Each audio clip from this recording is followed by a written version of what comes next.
അസ്സലാമു അലൈക്കും വറഹ്മത്തുള്ളാഹി വബറകാതുഹു. അൽഹംദുലില്ലാഹി റബ്ബിൽ ആലമീൻ. പരിശുദ്ധ ഖുർആനിലെ വളരെ പ്രധാനപ്പെട്ട ഒരു സൂറത്താണ് സൂറത്തുൽ വാഖിയ. വാഖിയ സൂറത്തിനെ കുറിച്ച് എല്ലാവർക്കും അറിയാം. എല്ലാവരും മഗ്‌രിബ് നിസ്കാര ശേഷം തീർച്ചയായും ഓതേണ്ട ഒരു സൂറത്താണ് സൂറത്തുൽ വാഖിയ. ഇതിൻ്റെ മഹത്വം വളരെ വലുതാണ്. സൂറത്തുൽ വാഖിയ ഓതാത്ത ഒരു ദിവസം പോലും നമ്മളിൽ ഉണ്ടാവരുത്.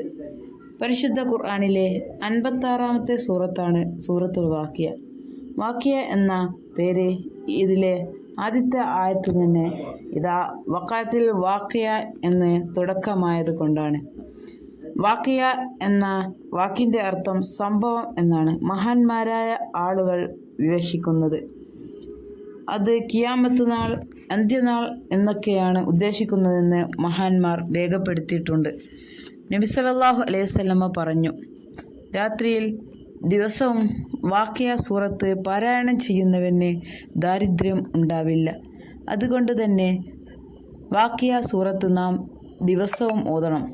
പ്രായമായവരൊക്കെ നമ്മുടെ വീട്ടിൽ പാരായണം ചെയ്യുന്നത് നമ്മൾ കാണാറില്ലേ? അവർ നമ്മോട് ഓതാനും പറയാറുണ്ട്.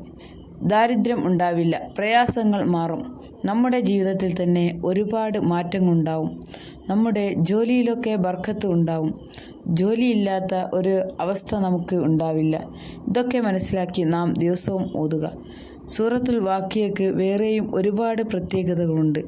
മരിച്ച മയ്യത്തിൻ്റെ മേൽ വാഖിയ സൂറത്ത് പാരായണം ചെയ്താൽ ശിക്ഷയിൽ നിന്ന് അവർക്ക് മോചനം ലഭിക്കാൻ കാരണമാകുമെന്ന് മഹാന്മാർ പറയുന്നുണ്ട്.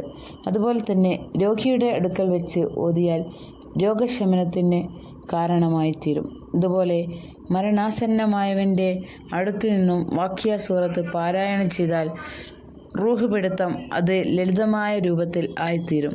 അതുപോലെ പ്രസവം അടുത്തവരുടെ മേൽ വാഖിയ സൂറത്ത് എഴുതിക്കെട്ടിയാൽ സുഖപ്രസവമായി തീരുമെന്നൊക്കെ മഹാന്മാരായ ആളുകൾ പറയുന്നുണ്ട്. ദിവസവും പാരായണം ചെയ്യാൻ അള്ളാഹു നമുക്ക് തൗഫീക്ക് നൽകട്ടെ. ആമീൻ.